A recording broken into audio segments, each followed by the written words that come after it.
tous d'être présents ce soir. On va commencer par se présenter et après, je donnerai quelques indications sur comment cette webconférence va se dérouler. Donc, moi, je suis Sylvain Guédot, je suis directeur de territoire à Ascoria, en charge notamment des formations master et management. À ce titre, en charge des blocs de compétences et des formations master et projet dont on va parler ce soir. Marie, je te laisse te présenter. Bonsoir, donc Marie Royon, moi je suis en charge de la communication et du marketing à Ascoria et puis j'interviens sur le bloc de compétences capitalisation communication sur la formation développeur de projet.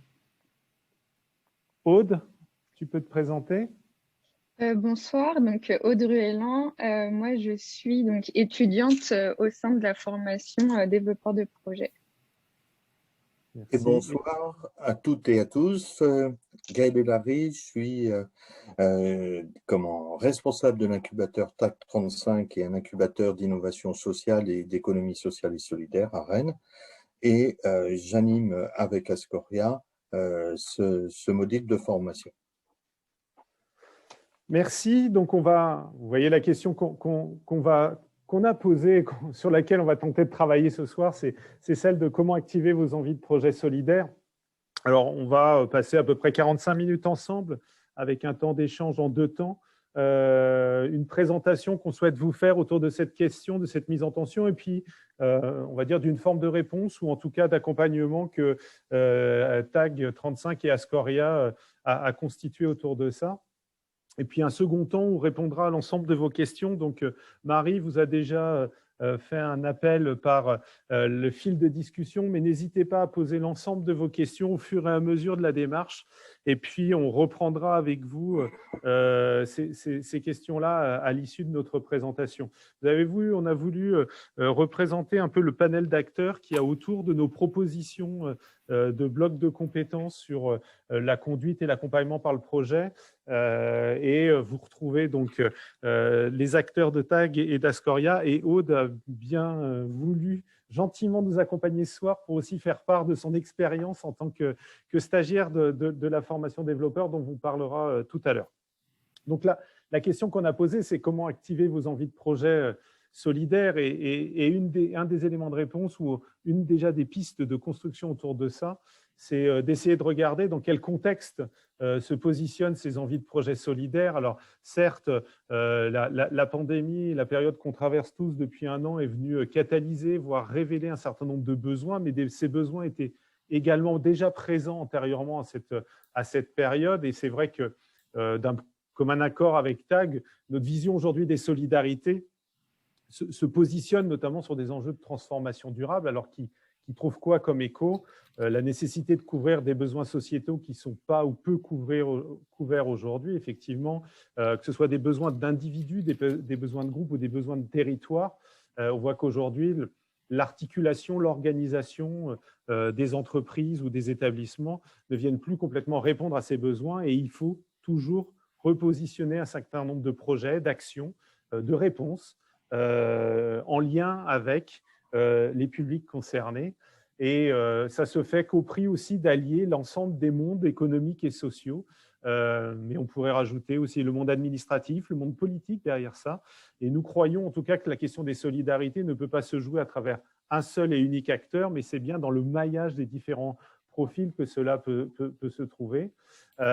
Évidemment, notre positionnement un peu philosophique en commun entre Ascoria et TAG, c'est penser l'avenir autour de l'humain, le care, l'humain est au cœur, l'humain parce qu'il est celui qui produit, celui qui active, celui qui met en lien, mais c'est aussi celui qui s'adapte, c'est celui qui est en capacité de faire face à la complexité des situations, car sans forcément avoir de réponse préconstruite, il va tenter en tout cas de co-construire à travers une dimension de pouvoir d'agir, une dimension de maillage territorial, d'articulation de divers acteurs qui, a priori, n'ont pas forcément obédience à travailler en commun, mais qui, autour d'une dimension des solidarités, peuvent positionner une construction commune.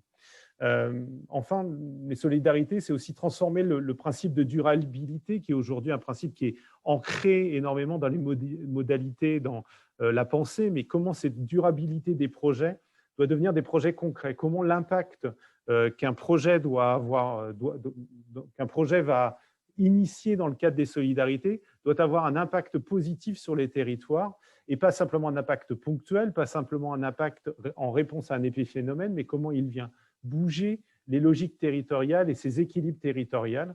Enfin, toujours dans ce contexte des solidarités, tisser des liens, c'est tisser des liens entre des citoyens, des professionnels, des collectivités. L'idée, bref, étant de pouvoir remettre à plat la notion de réseau d'acteurs, qui n'est pas une évidence en soi, mais qui est un construit à la hauteur des enjeux au niveau des solidarités. Et pour cela, la nécessité de construire des projets solidaires.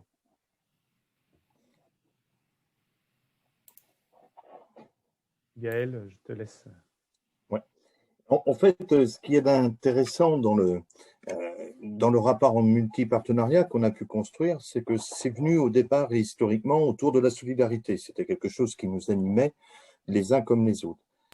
Et donc, on a participé, si je veux faire un petit rappel historique, à une réunion, c'est le Campus des Solidarités que fait Ascoria, et dans lequel il y avait plusieurs institutions qui venaient de l'économie sociale et solidaire.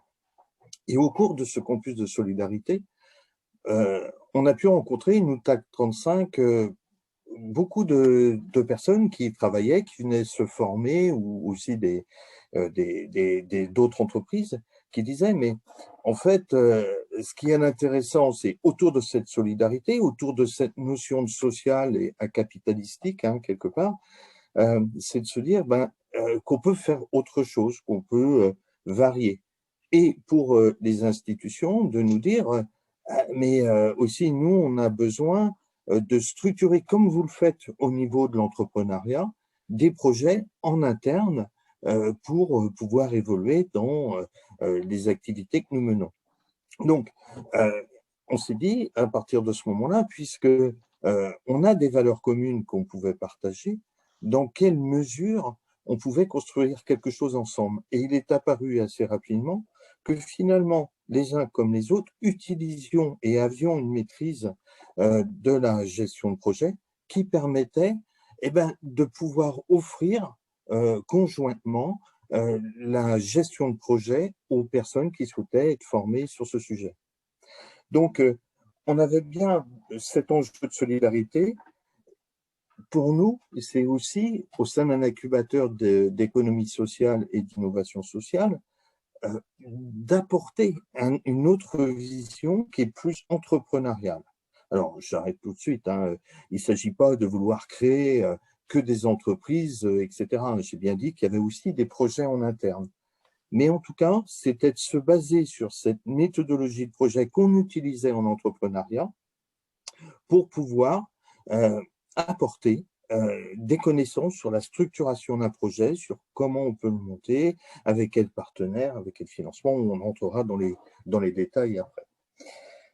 Et donc, nos enjeux qui sont les mêmes aussi entre Ascoria et nous, c'était aussi de s'investir dans des activités porteuses de sens, être au plus proche des bénéficiaires et également dans les milieux ruraux et d'apporter des changements de mode de vie. Et c'est vrai que la période de pandémie, alors bien qu'on ait mis ça en place avant le Covid, c'est vrai que la période de pandémie a renforcé cette sensation ou cette envie de vivre autre chose, donc ce qu'on a appelé le monde d'après, et de se dire après quoi je cours, etc. Et donc, on a vu apparaître des volontés des personnes de changer soit leur mode de vie, mais également leur mode de travail, de plus les structurer, d'apporter plus de sens dans leur activité. Et donc, on essaye, voilà, il faut qu'on réussisse, donc de mettre en place à travers cette formation la possibilité, à travers une méthodologie de projet qui est plutôt marquée, qui est assez claire, d'apporter à chacun une possibilité d'évolution, soit professionnelle, soit au sein de sa propre entité, pour monter ce qu'on lui demande. Le tout, c'est quand même, nos valeurs, c'est également de favoriser le développement durable, ce qui veut dire à la fois la sphère sociale, la sphère environnementale, auquel TAG est plutôt attaché, également, et la sphère économique. Et donc, c'est ne pas se dire on va monter un projet parce que c'est bon, on aura une subvention, etc. Mais aussi de se dire, mais attends, les ressources sont où? Où est-ce qu'on va pouvoir trouver des financements pour le faire? Est-ce qu'on peut trouver des partenaires qui peuvent nous soutenir dans cette action, etc. Donc, vous voyez, c'est pas seulement de l'entrepreneuriat, c'est plus globalement comment on peut faire changer des pratiques, comment on peut changer des mondes avec un processus projet. Et toujours avec cette volonté d'apporter à travers, on le voit bien au milieu rural, hein, à travers les partenariats, une réappropriation du rural, mais aussi des QPV, etc., de se réapproprier ces enjeux en ne faisant pas seulement un aspect business, mais aussi plus un aspect social, en tout cas solidaire. Pour ça, au sein de comment, vous voyez, enfin, je ne sais pas si vous connaissez bien TAC 35, et ce sera l'occasion de poser des questions si vous le souhaitez, mais c'est pour ça qu'on a monté, que je pourrais vous donner quelques exemples, à travers des recycleries solidaires, à travers des restaurants solidaires, à travers des ateliers coopératifs pour artisans et pour et aussi pour des particuliers, ou encore de la distribution alimentaire, vrac, pas vrac, en coopérative ou en supermarché coopératif. Donc, à chaque fois, vous voyez bien que l'enjeu, c'est de recréer aussi du développement économique sur place avec les acteurs de terrain, d'où le multipartenariat, et créer de l'emploi, en tout cas pour les créations d'entreprises, créer de l'emploi durable et non délocalisable. Et surtout, le tout avec du sens, sans perdre quelque part son âme avec une création d'entreprise. On n'a pas tous vocation à créer une entreprise, mais en tout cas, que ces projets servent au collectif et à la collectivité. Ouais. Donc, un autre exemple qui est arrivé, qui est incubé chez nous actuellement, c'est Terre, sur lequel le groupe projet que j'anime actuellement a pris appui pour faire son expérimentation. Alors, je ne sais pas si Aude, tu as envie d'expliquer ce que c'est Terre, ou je le fais comme tu veux. N'importe. Je t'en prie. Du coup, nous, on a décidé de travailler sur le projet Terre pour notre expérimentation. C'est un projet de briqueterie solidaire, donc qui a à la fois le volet écologique avec de la récupération de terres excavées sur le territoire rennais, et un volet social avec une envie d'insérer à la fois professionnellement, mais aussi dans la vie quotidienne, que ce soit au niveau de la culture ou de la découverte de la vie rennaise en général, des personnes sans papier, mais encore plus, c'était les personnes déboutées, donc qui n'avaient plus de recours après leur demande de papier qui avait été refusée. Donc, on a travaillé avec la chargée de mission de ce projet-là sur un appel à projet de Rennes Métropole pour monter le projet, et du coup faire une demande de subvention à Rennes Métropole pour une année de prototypage et pour mettre du coup l'association en route. Donc, on voit là la mixité des actions, c'est-à-dire qu'on a là des personnes éloignées de l'emploi, ok. Donc, c'est évidemment des bénéficiaires que l'on souhaite sortir de leur situation s'ils le souhaitent, évidemment. Hein. Mais donc, il y a bien cet aspect social. Mais il y a aussi le côté préservation environnementale, puisqu'il s'agit de monter des briques, certes. Alors, vous voyez, c'est un métier aussi assez dur, hein, puisqu'il faut brasser de la terre, etc. Mais on voit bien que c'est une implantation locale dans le sens où on a un terrain ici, où à la fois on a de la terre de disponible, mais également des constructions historiques qui méritent d'être préservées et qui sont construites, vous voyez, beaucoup de fermes en milieu rural sont construites en terre. Et donc, il y a une volonté à la fois des pouvoirs publics, etc., de préserver ces bâtiments qui font un peu l'image de la Bretagne, en tout cas la Bretagne ici dans l'Ille-et-Vilaine. Et donc, on utilise ces besoins, c'est-à-dire qu'il y a un groupe de professionnels, maçons, etc., qui se disaient on ne trouve pas de terre, on ne trouve pas de briques, et donc c'est un problème pour nous pour rénover ces maisons. Et donc, ce besoin, ils l'ont porté, donc c'est ça le collectif qu'ils portent en disant plutôt que d'acheter je ne sais pas où des briques, ce qu'on va faire, on va les construire avec des personnes qui sont éloignées de l'emploi pour générer une plus-value à la fois sociale, à la fois économique pour les personnes et également une plus-value environnementale dans le sens où on n'utilise que des matériaux locaux et on réimplante une entreprise non délocalisable. Donc ici, on a pris cet exemple aussi à cause de ça, parce que ça permet de voir un petit peu les différents aspects, les différentes facettes sur lesquelles on peut intervenir. Et là, c'est de la terre, mais ça pourrait être bien d'autres choses.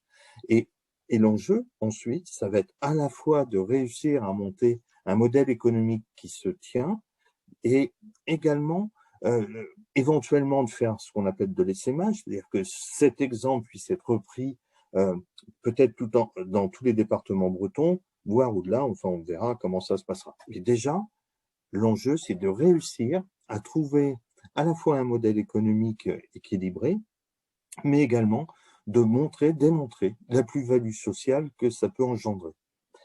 Donc là, l'exercice, et si je reviens sur la gestion de projet, on a bien appelé ça un appel à projet. Ce qu'il faut bien comprendre, c'est qu'actuellement, beaucoup de collectivités, beaucoup d'institutions recherchent des aides à travers cet appel à projet. C'est-à-dire que c'est devenu un mode de recherche de compétences plutôt qu'un appel d'offres classique, un appel d'offres public classique. Là, les collectivités recherchent quelque chose qui est propre avec du sens, etc.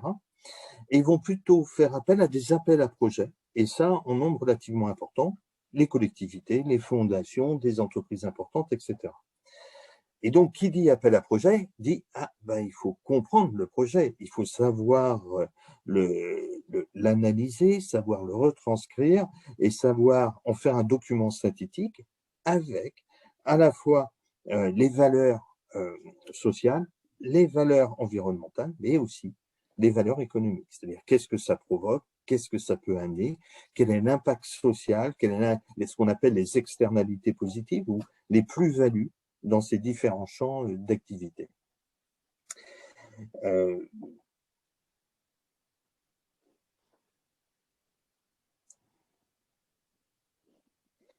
Voilà, donc on l'a bien cerné dans les éléments qui viennent d'être présentés juste avant.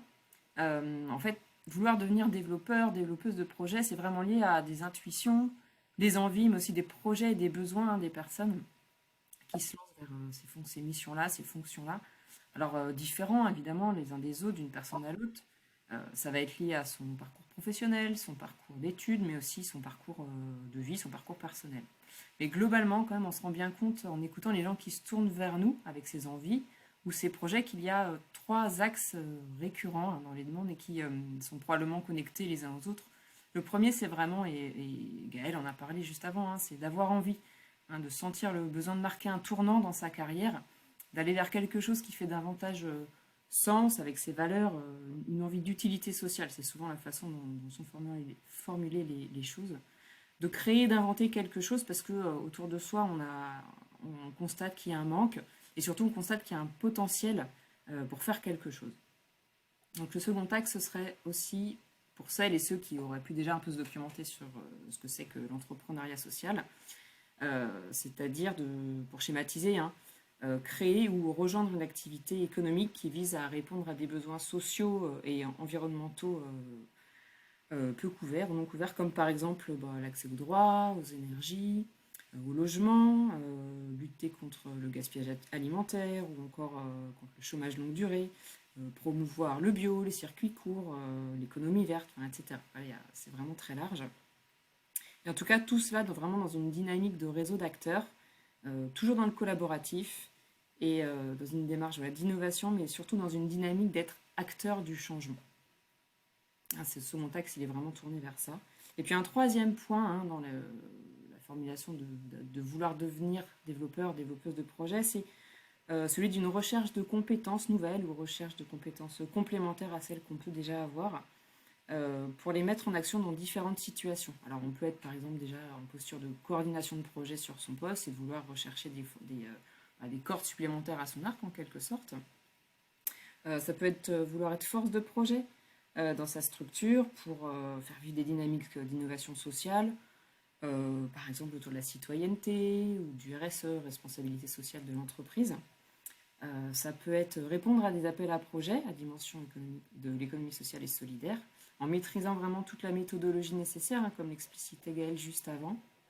Et puis ça peut être aussi développer son propre projet ou même créer sa boîte dans l'économie sociale et solidaire. La gestion de projet, c'est finalement quelque chose de transversal.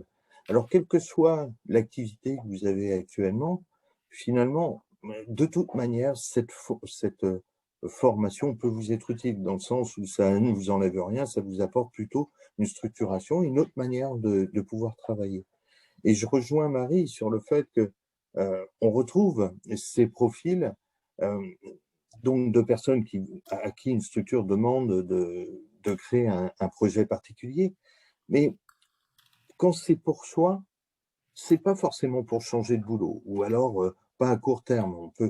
Beaucoup de gens se sont inscrits dans le social en ayant cette vocation, cette envie, et donc n'envisagent pas de changer, mais peut-être de le vivre différemment. Et en gros, je pense que la formation de gestionnaire de projet vous apporte en tout cas une liberté de raisonner et de se dire « Ah, il y a peut-être un autre possible ». Je ne vous demande pas de quitter votre entreprise pour le faire, mais en tout cas de se dire « Voilà, si j'ai besoin, si j'ai envie, je sais que je peux vivre autre chose ». Et ne pas se sentir engoncé dans une posture qui peut être un peu sclérosante quelquefois, parce qu'on ne voit pas d'autre choix. Mais déjà d'avoir une autre possibilité, c'est déjà beaucoup, c'est avoir la liberté. Or, pour nous, je crois que c'est absolument important que les gens se sentent libres de mener le chemin qu'ils veulent parce qu'ils seront aussi conscients de ce qu'ils font dans leur mission, dans leur métier, dans leur entreprise. Et donc, ils pourront à tout moment améliorer ce chemin et en tout cas mieux répondre à ce besoin de liberté. Sinon, on se sent prisonnier, on est peut-être plus proche vous voyez, on a eu le cas pendant le confinement où les gens nous disaient « Moi, je préfère tout mettre à plat, je préfère mettre à zéro et puis recommencer autre chose. » D'accord, mais c'est dommage parce qu'il y a aussi toutes ces compétences que vous avez acquises et qui permettent aussi de faire autre chose.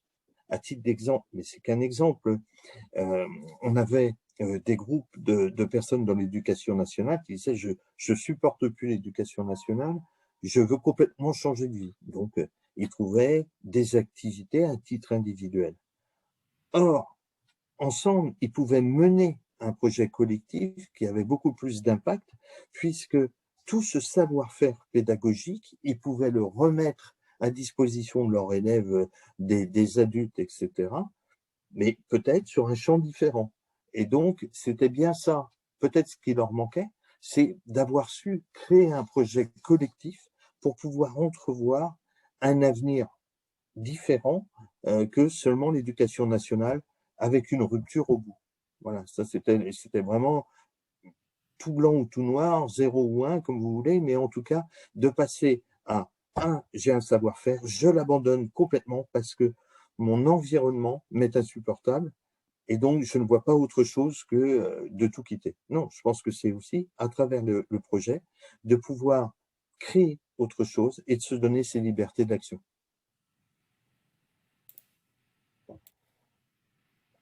Alors du coup, pour faire le lien un petit peu avec le témoignage que vous faisiez, Gaël, alors il ne s'agit absolument pas de dire qu'il y a un profil type pour être développeur ou développeuse de projet, hein, ni même qu'il y ait un portrait robot pour occuper ce métier ou ces fonctions-là.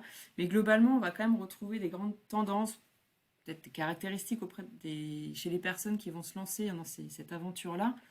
Sont d'abord des personnes qui vont mobiliser des méthodes pour pouvoir maîtriser le cycle d'un projet, pour savoir utiliser des outils de pilotage du projet, pour savoir communiquer efficacement autour du projet, être en mesure de le documenter, de l'adapter, de le transférer aussi à d'autres contextes. Et c'est en cela notamment qu'on parle de capitalisation. Alors bien sûr, une des qualités du développeur de projet réside dans la complémentarité avec cette méthodologie, c'est cette capacité à amener de la créativité.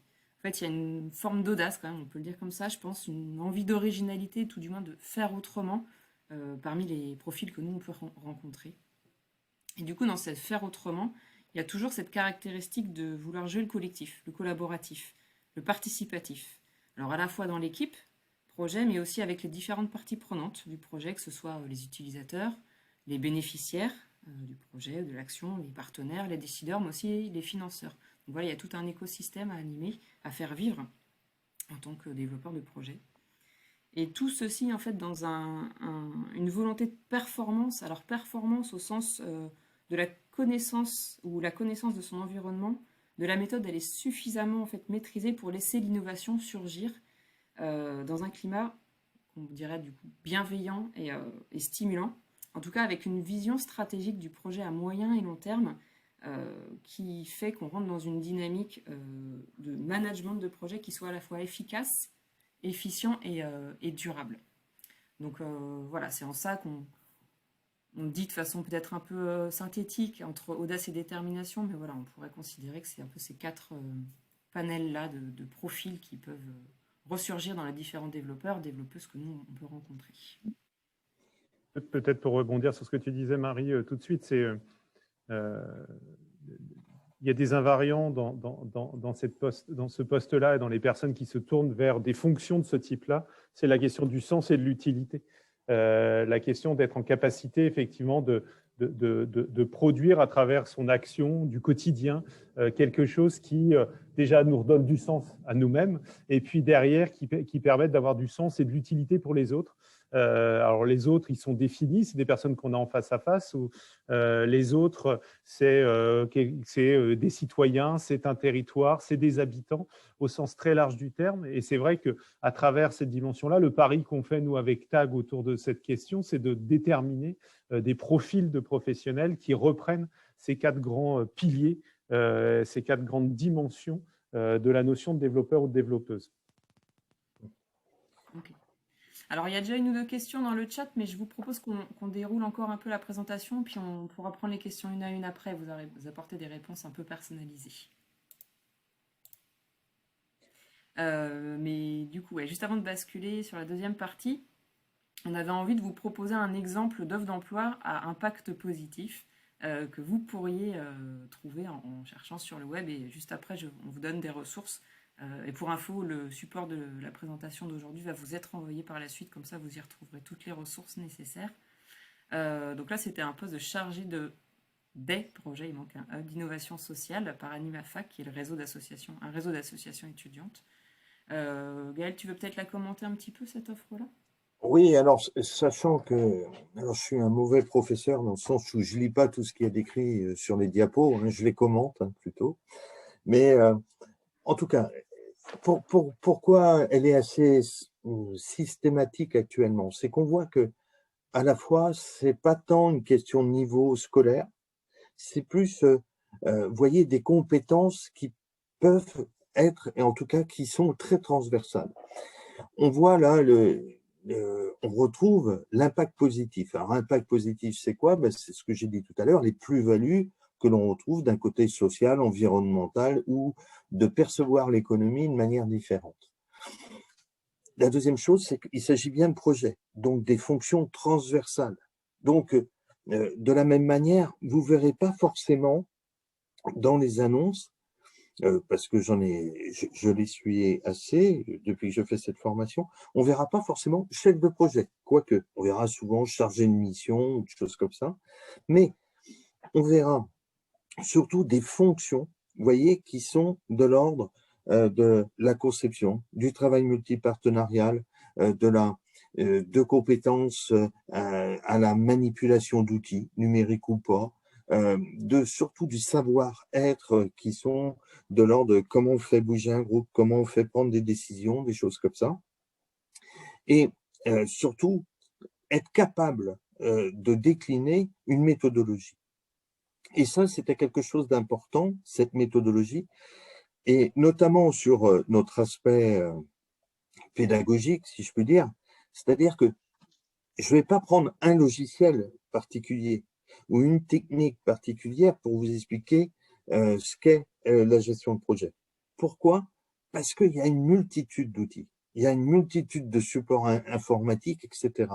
Et donc, à quoi sert de former sur un outil si on n'a pas une vision globale de ce qu'est la gestion de projet?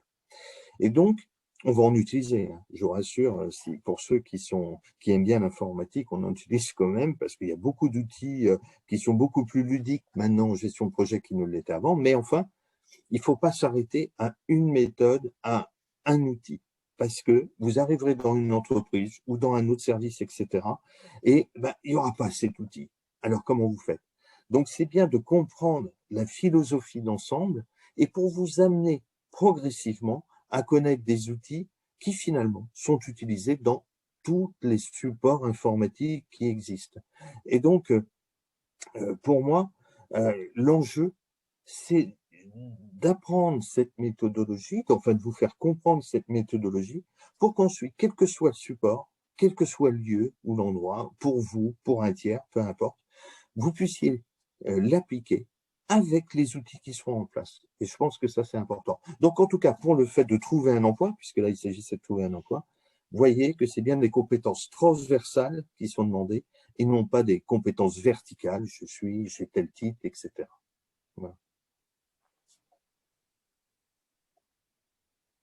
Et donc, Voilà, donc là, c'est juste une planche synthétique, hein, mais vous la retrouverez après de quelques exemples de sites web où vous pouvez trouver les offres d'emploi. voilà, parce qu'il ne s'agissait pas de dire ce que je viens de dire sans pouvoir le prouver, hein, quand même, c'est la moindre des choses. Donc, l'idée, c'était de vous dire, si vous êtes un peu curieux à l'issue de ce webinaire, allez voir sur les sites dont on parle et vous verrez beaucoup d'annonces qui correspondent à la fois à des savoir-faire verticaux, comme vous pouvez en témoigner, mais également avec cette nécessité de pouvoir manier un projet, pouvoir monter un projet, budget, etc., et de savoir comment on le fait.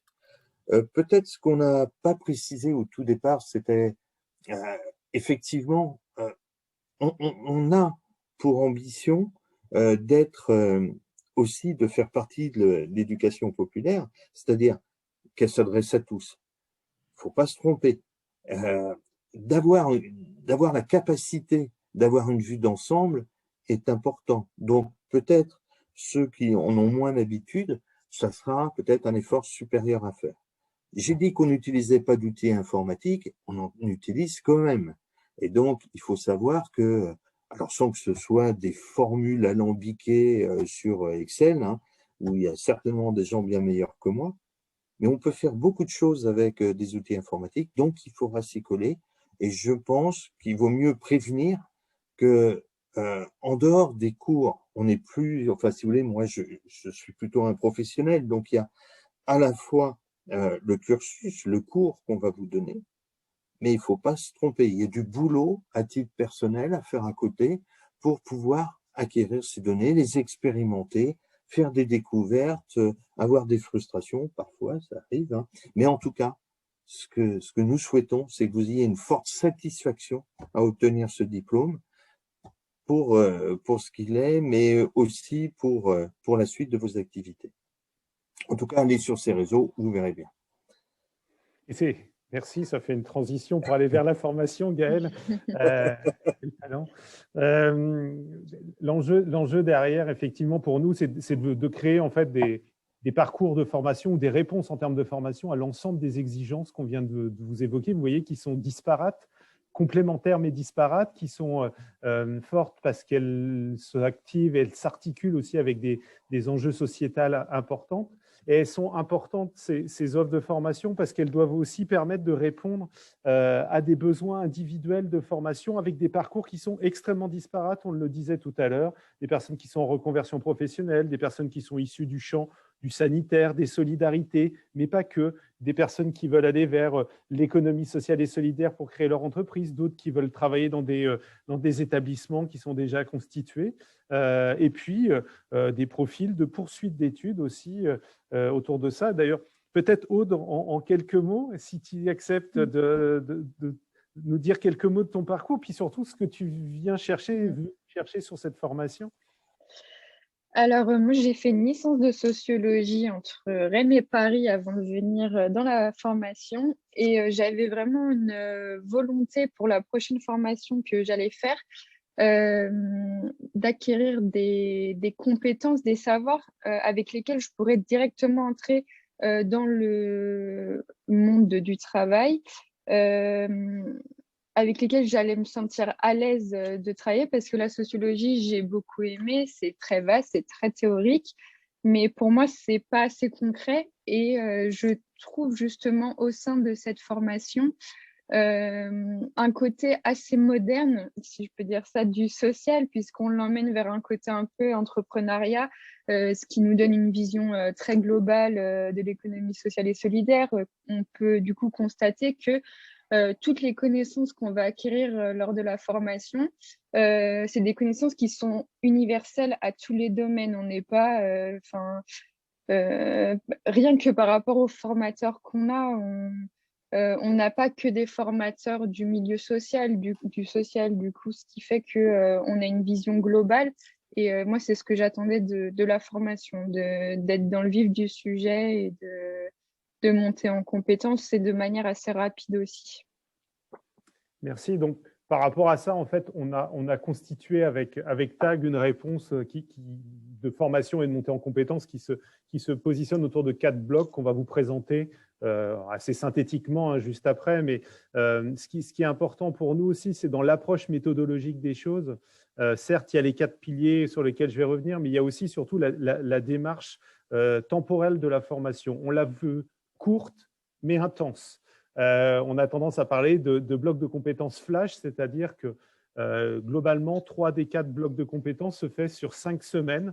On reprendra la question des horaires, etc. Mais sur 5 semaines, entre le début des interventions, la période d'expérimentation et la certification, qui vous permettent de monter en compétences, de répondre très rapidement à un besoin en fait, dans la gestion de projet, dans l'accompagnement de projet, dans un certain nombre de thématiques. L'idée derrière aussi sur ces modules de formation, c'est d'être dans un parcours qui soit le plus personnalisé possible, c'est-à-dire qui tient compte de vos réalités et expériences antérieures. Gaël le rappelait fortement tout à l'heure.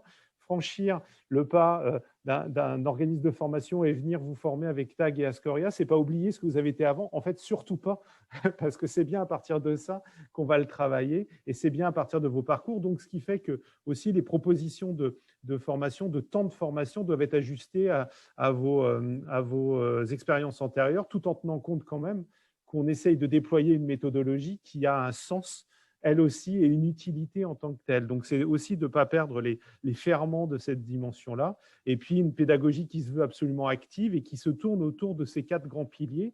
Vous n'allez pas être surpris après tout ce qu'on vient de vous dire dans le cadre du contexte, mais la mobilisation de l'ensemble des acteurs, on est bien tourné vers l'extérieur, tourné dans la vie du territoire et des personnes et des institutions ou des organisations qui en font les dynamiques de ce territoire-là. C'est développer des solutions numériques et innovantes. On est clairement aujourd'hui à l'ère de la digitalisation, mais qui ne vient pas remplacer le lien physique, qui ne vient pas remplacer l'interaction du quotidien, qui au contraire doit venir l'améliorer, doit venir la sublimer, doit même venir régler un certain nombre de points de blocage. Et en tout cas, c'est comme ça qu'on essaye de le penser. Maîtriser les enjeux et les principes du développement durable, j'en parlais en introduction, mais la durabilité des projets, c'est-à-dire leur impact immédiat et à long terme sur le territoire est essentiel. Comment je pense que mon projet aujourd'hui va avoir un impact et des effets à long terme, et comment je les anticipe aussi pour pouvoir en tenir compte d'ores et déjà. Enfin, on est évidemment dans une dynamique transversale et collaborative. Certes, les parcours de formation sont au final individuelles, mais vous allez le voir dans notre méthodologie, notamment de certification, il y a énormément de certifications et de travaux en groupe, justement pour tester le collaboratif dans ces éléments extrêmement positifs et quelquefois dans des expériences qui sont un peu plus compliquées, parce que travailler ensemble, ce n'est pas une évidence. Savoir gérer les diversités de parcours, ce ne sont pas des évidences non plus. Donc, toute cette dimension-là, effectivement, viennent irriguer nos 4 grands domaines de compétences. Alors, on va vous les présenter à plusieurs voix en fonction des responsabilités qu'on a, mais on a estimé en tout cas qu'il y a 4 portes d'entrée pour pouvoir aller dans ce métier de développeur et développeuse. Et le premier, c'est la réalisation d'un diagnostic ou d'une étude de marché. Donc, vous voyez le volume horaire, hein, on est sur 91 heures de formation et 70 heures d'expérimentation. L'expérimentation, c'est du temps qui est laissé entre des temps de formation pour vraiment mettre en œuvre le dossier, le sujet, l'objet sur lequel vous devez travailler pendant ces 5 semaines. En l'occurrence, le diagnostic, c'est un diagnostic de territoire ou une étude de marché confié par un commanditaire extérieur à TAG et à Ascoria. Ça peut être une collectivité, ça peut être un établissement, ça peut être une association qui, effectivement, demande à éclairer un territoire par rapport à une problématique particulière. Et notre enjeu dans la formation, c'est à la fois vous permettre d'acquérir de la technicité, de l'outillage. C'est quoi regarder et investir un territoire d'un point de vue qualitatif, d'un point de vue quantitatif, mais c'est aussi en amont savoir problématiser, c'est-à-dire comment est-ce que par rapport à une question qui est posée par un commanditaire, vous êtes en capacité de la reformuler, de vous l'approprier, de l'incarner pour mieux derrière produire une observation qui deviendra après analyse et qui au final deviendra préconisation parce que l'enjeu est là. On est dans la première grande phase d'un projet et comment on vient concrètement constituer cette démarche-là. D'un point de vue très pratico-pratique, chaque bloc de compétences pour nous étant certifié, donc acquis à vie.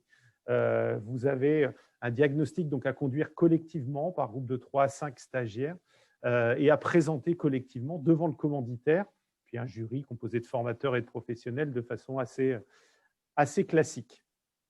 Voilà pour le premier bloc.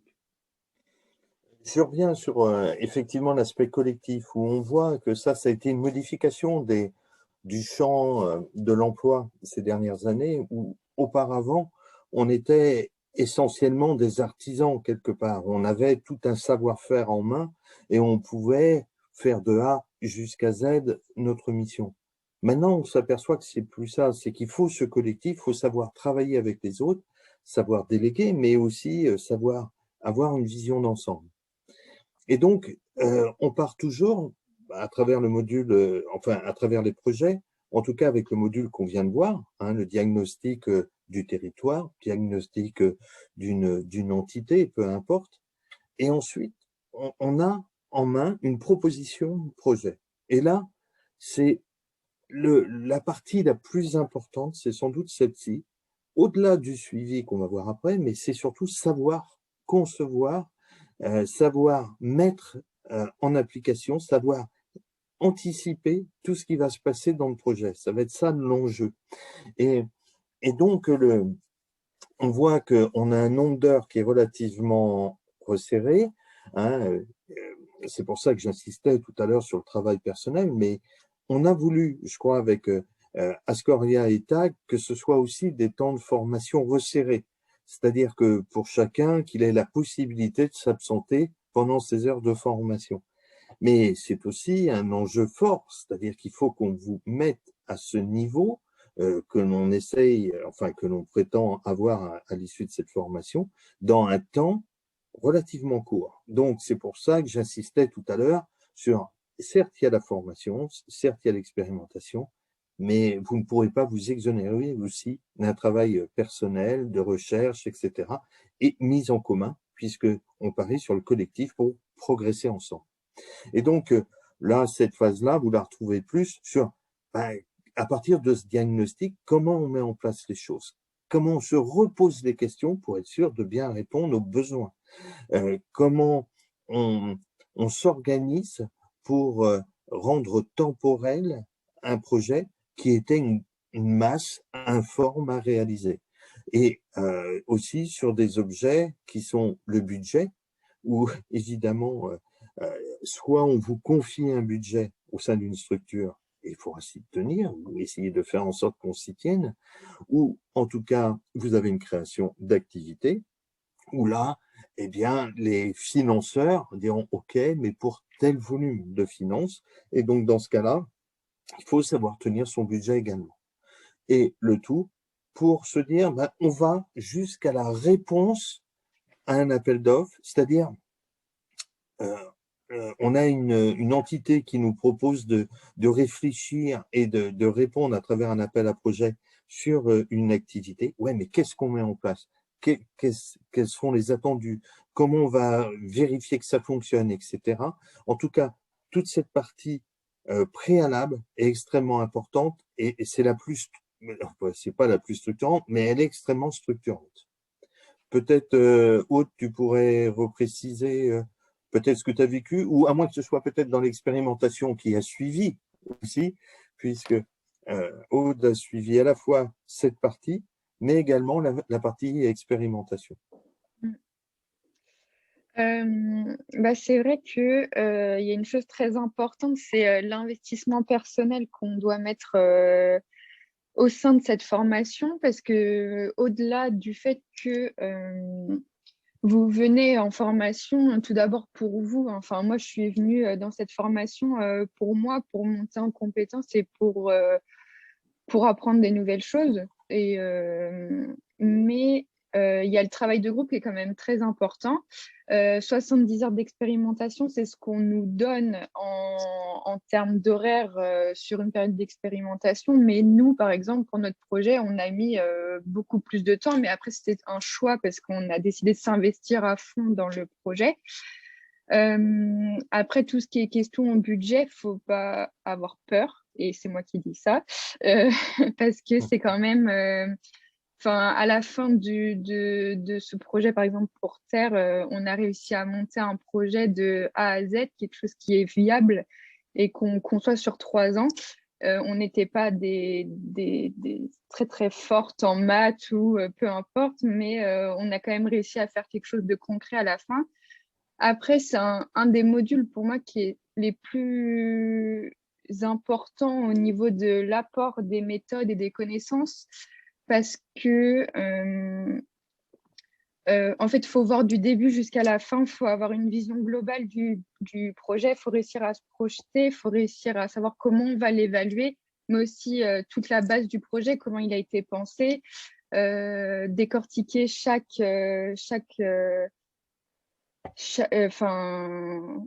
je sais plus ce que je voulais dire, décortiquer tous les aspects du projet pour justement se mettre à la place des personnes qui l'ont pensé et réussir à les amener vers quelque chose de viable.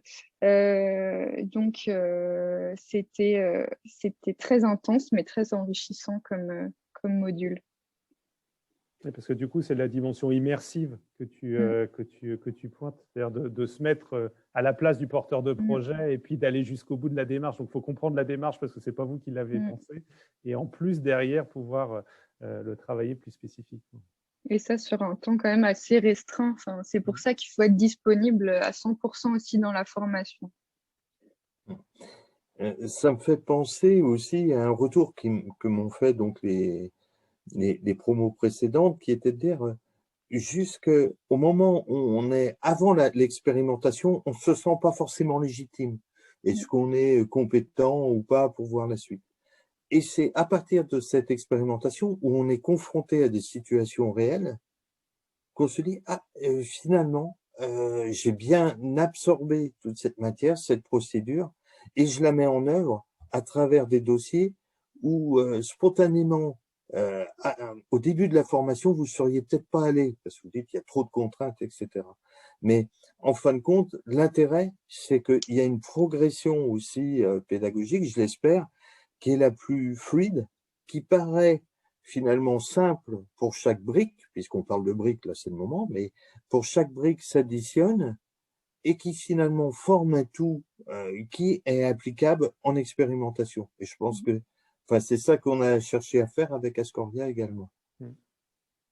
Et il y a 2 briques particulières qu'on colle l'une à l'autre, qui est la conception et le pilotage, parce que je le dirais tout à l'heure, si on peut venir chercher toutes les briques les unes les unes dans n'importe quel sens, les unes et les autres dans n'importe quel sens. En tout cas, on a voulu vraiment allier dans cet rapport, dans exactement ce que tu viens de dire, Gaël, c'est que là, il y a une montée en compétences qui se fait entre le bloc concevoir et le bloc piloter. Le bloc concevoir, on l'a appelé DC2, hein, et là, c'est le DC3, c'est un troisième option. Vous voyez bien qu'une fois qu'on a conçu le projet, c'est bien beau, sur le papier, tout va bien. Mais néanmoins, il va falloir, et ça, c'est l'objet de piloter un projet, regarder comment vit ce projet et de savoir comment il va pouvoir évoluer. Est-ce qu'on est bien dans les clous, donc ce qui veut dire des tableaux de bord, des choses comme ça, ou au contraire, est-ce qu'il dépasse le budget? Est-ce qu'on n'a pas les ressources humaines pour pouvoir le faire? Il nous manque telle ou telle chose, et ça va être tout le pilotage. Et donc, ça va être l'autre volet important, ce qu'on appelle le DC3, et qui est associé à le DC2. Il est difficile de faire le DC3, enfin, même on ne l'a pas conçu comme ça, sans avoir fait au préalable le DC2. Parce que comment piloter un projet si on ne comprend pas ce qu'est le projet, comment il a été formé, comment il a été conçu, et les logiques projet. C'est un peu difficile. Et donc là, les compétences travaillées, ça va être ça. Hein, donc, piloter un système de suivi, animer. Alors là, on retrouve la dimension humaine aussi, c'est-à-dire comment on travaille en collectif, comment on travaille en groupe, comment on peut faire. Et aussi, travailler sa posture, alors c'est pas est-ce que vous tenez droit ou pas droit, mais c'est que vous changez de registre. Vous devenez cette fois-ci un responsable de projet qui sera au même type peut-être que les autres directeurs, etc., avec une responsabilité, un budget, etc. Et donc, c'est aussi de pouvoir travailler sur ce qu'on est, sur ce qu'on peut affirmer, nos hésitations, nos doutes, etc., pour pouvoir faire en sorte que l'entité dans sa globalité puisse avancer, faire des choix. J'ai bien dit l'entité dans sa globalité, pas vous seulement en tant que chef de projet. Il faut bien que ce soit admis collectivement, et vous puissiez avancer, résoudre les problèmes, voir les risques, etc. Donc ça, c'est la partie 3. Et une quatrième partie, qui s'appelle capitaliser et communiquer autour d'un projet, en fait, elle a été pensée comme une bascule entre passer de évaluer à communiquer autour du projet. Donc à la fois la communication d'un projet, elle est très transversale puisque finalement elle existe à chaque phase du cycle du projet et puis elle peut être distillée un petit peu dans l'ensemble des blocs de compétences qui sont présentés dans cette formation. Mais pour le coup là on a vraiment voulu y dédier un bloc de compétences à part entière puisque la communication de projet c'est une méthodologie à part entière. Et donc, il y a vraiment deux phases. La première, c'est capitaliser les expériences et les pratiques. Donc là, il s'agira de 2 journées, notamment pour apprendre les méthodes de capitalisation, retour sur l'expérience, s'inspirer d'expériences précédentes inspirantes et innovantes. Mais c'est aussi savoir construire un outil de capitalisation pour pouvoir transférer la méthode projet que l'on aura déployée. Donc là, dans ce bloc-là, on est à la fois sur la communication de projet, dans une dimension plurielle, c'est-à-dire ça peut être la communication tournée vers l'interne, vers l'équipe, vers les parties prenantes, mais c'est aussi de la communication vers l'externe pour promouvoir le projet. Donc en fait, c'est vraiment une question d'analyse des publics cibles, donc il y a toute une partie importante là-dessus dans la compétence définir une stratégie de communication. C'est des apports aussi que vous pouvez voir d'une autre manière dans le blog sur le DC1. Sur le diagnostic, qui est plutôt porté sur l'analyse des parties prenantes. Enfin, voilà, en fait, il y a vraiment une logique que l'on retrouve dans les différents blocs, et celui-ci est vraiment axé méthode de communication, stratégie de communication, qui peut s'appliquer tant à la communication de projet qu'à la valorisation à l'externe du projet. Et en transversalité de ce bloc-là, il y a la question de penser sa communication comme un moyen d'accompagnement au changement, capitaliser sur ce projet-là pour amener du changement. Je voulais juste rajouter par rapport à ce que j'ai pu connaître dans les projets que j'ai accompagnés, on le voit, les gens lisent moins, etc. Donc, en tout cas, les réseaux sociaux ont complètement modifié l'adhésion des personnes à un projet. On le voit par exemple sur la recyclerie qu'on a montée sur Rennes. en fait, elles ont su communiquer auprès des réseaux sociaux, ce qui leur a permis d'avoir un volet de partenaires assez important et également des bénévoles, des gens qui avaient envie de s'inscrire dans cette démarche et dans ce projet. Sans ces canaux de communication, ben, il est difficile maintenant d'avancer. Enfin, c'est possible, évidemment, mais je trouve que c'est un élément essentiel. Donc là, c'était pour avoir de nouvelles parties prenantes, avoir des partenaires nouveaux, etc. Ça, c'est important. Mais également, parce que, enfin, chacun est ce qu'il est, hein, évidemment, mais moi, ce que j'ai pu observer, c'est aussi des gens qui ne savaient pas communiquer, ce qu'ils faisaient de très bien, soit en interne, etc. Et que c'est l'occasion, là, peut-être même ce seul bloc suffirait à bien des personnes de savoir communiquer leur réussite, savoir ce qu'ils font bien, etc. Et trop souvent, en entreprise, on oublie de communiquer sur ce qu'on est, sur notre capacité à répondre à toute demande. On l'a appelé 4e bloc, mais en définitive, il peut être aussi le premier. D'ailleurs, Aude en est le témoin, puisque tu as commencé par ce bloc-là. Alors peut-être, je ne sais pas si tu veux en dire quelque chose. Du coup, j'ai fait le DC4 et le DC2, et rien qu'avec le fait de bien cibler du coup les personas, le public cible, on retrouve ça aussi dans le DC2. C'est un décès qui est hyper intéressant parce qu'il y a souvent de très beaux projets, mais communiquer, on l'entend souvent un peu sous le prisme du commerce ou de la vente. On a peur de communiquer autour d'un projet qui pourtant est très bien. Et en fait, on se rend compte que si on veut faire évoluer le social, il va falloir passer par ces canaux-là, et il n'y a rien de mal à bien communiquer autour de son projet, le rendre beau justement aux yeux de diverses personnes. Et ce décès-là, c'était un décès qui était plus créatif, moi je trouve, puisque déjà on était sur une certification où on pouvait imaginer le projet, ce n'était pas forcément un projet existant. Et on a pu du coup laisser totalement place à notre imagination, à notre créativité autour de toute la communication qu'on voulait apporter autour de ce projet. Et on a appris à travers plein d'outils différents, et c'est un décès qui est aussi très enrichissant. Donc voilà. Merci. Juste pour conclure, parce qu'on a été un peu long déjà, et donc je vais le faire en quelques secondes. Vous voyez quatre grands blocs de compétences. Ces 4 blocs de compétences ensemble forment une formation, un diplôme qui s'appelle développeur de projet, qui est un diplôme de niveau, de bac plus 5, de niveau 7. Ce qui veut dire quand même que pour aller au diplôme, sans forcément, alors vous pouvez passer les blocs sans forcément avoir, en tout cas, il y aura des prérequis à vérifier, mais en tout cas, pour pouvoir aller au diplôme, il faut déjà avoir un niveau 5 antérieurement, donc en niveau européen, hein, bien entendu. Donc, on le redit, hein, vous pouvez prendre le bloc, rentrer par le domaine de compétences que vous souhaitez, sachant que le 2 et le 3 sont très liés, on l'a rappelé pourquoi. Et puis, la question du parcours ajusté, avant de nous rejoindre, on vous proposera des tests de positionnement afin évidemment d'être le plus en lien possible avec votre parcours antérieur. Peut-être qu'on peut répondre directement aux questions, parce que je crois qu'il y en a quelques-unes qui ont été posées. Je voulais remonter, je les prends dans l'ordre décroissant. Du coup, est-ce qu'on peut préciser la question des tarifs des blocs ?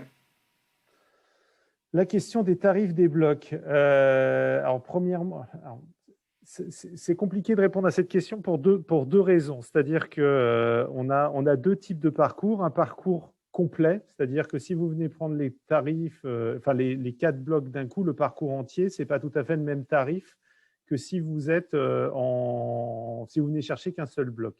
Et deuxième question, c'est aussi lié au nombre d'heures que vous allez avoir.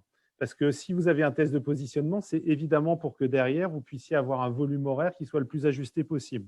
Donc, on va dire qu'un parcours complet acheté sur de la formation, on doit être autour de 6 000 € sur le parcours complet, mais là, c'est tout compris. Par contre, si vous venez acheter bloc par bloc, le tarif va être un peu plus élevé. Donc, voilà, en tout cas, on vous invite à vous rapprocher de nous via le site d'Ascoria ou de TAG. Vous avez tous les liens pour pouvoir avoir un conseil qui soit voilà, le plus personnalisé possible. Je rebondis sur la dernière question qui a été posée sur le CPF.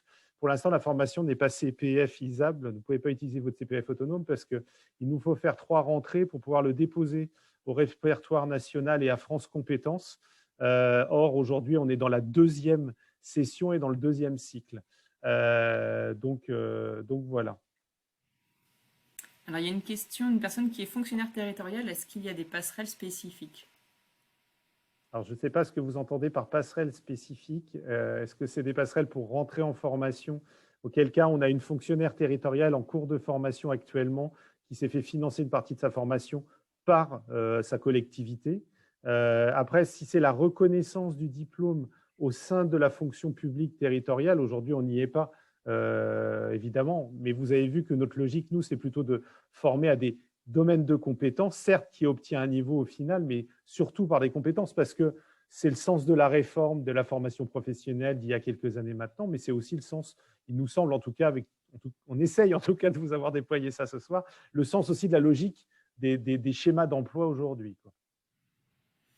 Peut-être pour Gaël, il y avait une personne qui demandait par rapport aux offres d'emploi dans l'ESS, est-ce que vous conseillez des candidatures spontanées et si oui, est-ce qu'on peut se permettre de proposer des idées, des projets, des améliorations?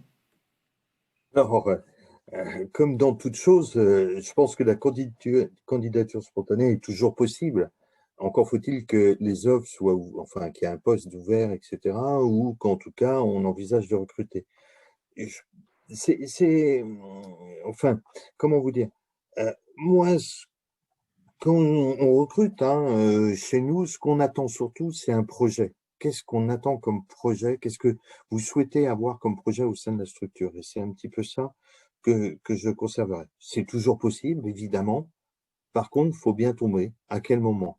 Par contre, il y a une vie de réseau auprès de l'ESS qui est assez importante au niveau des tags, des différents tags de Bretagne, de la CRES, des pôles d'économie sociale. Et ce que je m'aperçois pour les recrutements, c'est qu'en fait, les gens souvent intègrent ou participent à ces structures sous forme bénévole d'abord et peuvent montrer leur savoir-faire qui les feront rentrer. Mais comment puis-je conseiller à quelqu'un de rentrer en tant que bénévole quand il cherche un travail? C'est toujours un petit peu délicat cette affaire. Mais vous voyez, je pense que c'est possible, évidemment. On a besoin de nouvelles ressources humaines en ESS parce qu'il y a des demandes, effectivement. Vous voyez, si vous avez regardé un petit peu sur les sites d'emploi, vous verrez qu'il y en a quand même pas mal et à peu près tout le temps. Voilà, la question sur la candidature spontanée, c'est est-ce qu'elle vient au bon moment? Et puis là, c'est assez difficile à dire, il faut les connaître. Et donc, pour les connaître, comment on peut s'insérer sur ces différentes actions qui sont menées à travers, vous voyez, à travers la CRES Bretagne qui recense un petit peu toutes les actions qu'il peut avoir en termes d'événements, etc. sur le sujet. C'est le moment de voir et de rencontrer des structures et de voir ce que vous pouvez leur apporter. On aime bien le contact direct aussi. Je pense que ça marche plutôt bien. Merci, Oui, je Gaël. confirme. Alors, pour répondre à une question qui a été posée, comment rencontrer, avoir un premier contact avec TAG ou 35 sur les prochaines sessions d'idéation, ce qu'on va faire, c'est qu'à l'issue de la présentation, je vous enverrai le support de présentation avec les contacts nécessaires pour qu'on puisse prolonger les échanges de façon plus personnalisée. Il y a Julie qui levait la main. Si vous êtes d'accord, je vais lui passer la parole. Julie, si vous voulez ouvrir votre micro, ça peut être plus interactif. Donc voilà, Julie, si vous voulez ouvrir votre micro, vous pouvez poser la question.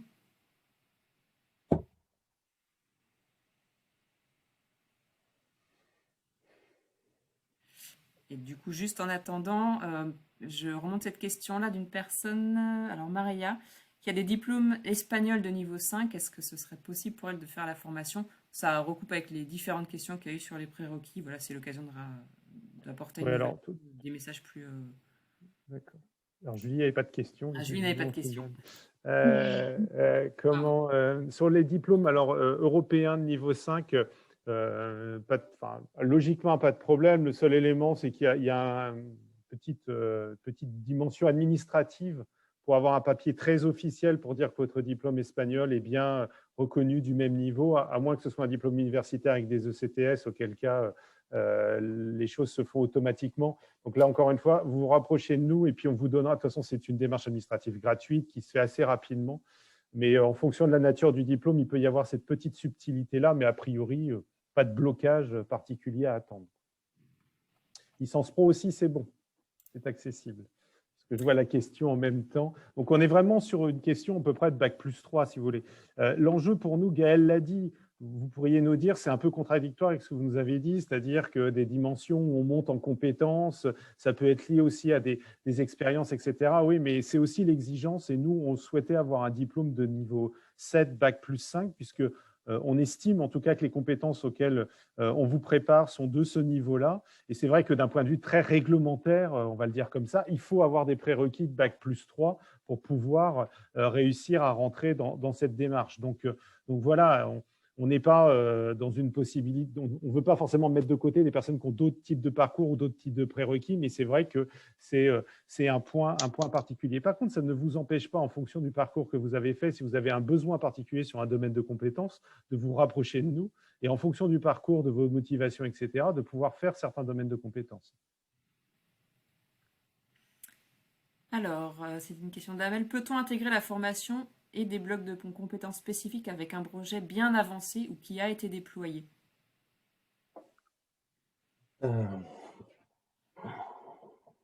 Gaël, tu veux y aller ou tu veux que j'y aille? En fait, le projet importe peu, hein, et s'il a été avancé, l'idée, c'est d'utiliser la méthodologie de projet pour éventuellement le mettre en œuvre. Vous voyez, on n'a pas dit qu'on devait avoir tel ou tel projet à l'entrée, puisque on cherche à travailler sur n'importe quel projet, hein. On est vraiment transversal. Après, ça peut être aussi une option pour vous, de vous dire, à travers cette formation, je vais mettre en œuvre des méthodologies de projet pour faire avancer mon projet. Alors, il faudrait savoir de quel projet vous parlez, hein, évidemment, mais si c'est un projet entrepreneurial, on sait qu'il y a aussi toutes les composantes de l'entreprise qui doivent être prises en compte, le juridique, les budgets, les partenariats, enfin, tout ce qui peut tourner, le besoin, le marketing, enfin, j'en oublie évidemment, mais ça va vous épauler à structurer votre projet. Ça ne répondra pas, à mon avis, à tous les besoins d'un projet entrepreneurial.